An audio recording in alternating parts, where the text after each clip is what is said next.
আসসালামু আলাইকুম রহমতুল্লাহ। আজকে রাসূলুল্লাহ সাল্লাল্লাহু আলাইহি সাল্লামের সুন্দর একটি হাদিস নিয়ে আপনাদের মাঝে কথা বলবো। রাসূলুল্লাহ সাল্লাল্লাহু আলাইহি সাল্লাম বলেন, আদ-দুআউ হুয়াল ইবাদা, দোয়াই ইবাদত। অথচ অনেক মানুষ আছে আমাদের সমাজের মাঝে, তারা দোয়া করতেই চায় না। আপনাকে আল্লাহ তাআলা দিবে কিভাবে? আপনার সন্তান হয় না, আপনি আল্লাহ তাআলার কাছে চান। তা না চেয়ে আপনি কি করেন? বিভিন্ন মাজারে যান, বিভিন্ন মাজারে যা মান্যত করেন, অমুক বাবা তমুক বাবা, এইরকম যে আপনি তাদের কাছে যান। কোন বাবার ক্ষমতা আছে আপনার সন্তান দেওয়ার? কোন বাবার ক্ষমতা নাই। চাইতে হবে কার কাছে? একমাত্র আল্লাহ তাআলার কাছে। তাহলে আপনি চাইতে দেরি, চাওয়ার মতো যদি চাইতে পারেন, আপনাকে সাথে সাথেই আল্লাহ তাআলা দিয়ে দেবে।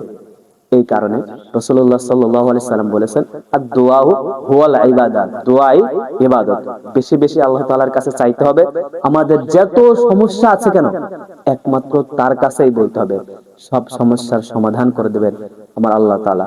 এই কারণে বেশি বেশি আল্লাহ তাআলার কাছে দোয়া করবেন। আসসালামু আলাইকুম ওয়া রাহমাতুল্লাহ।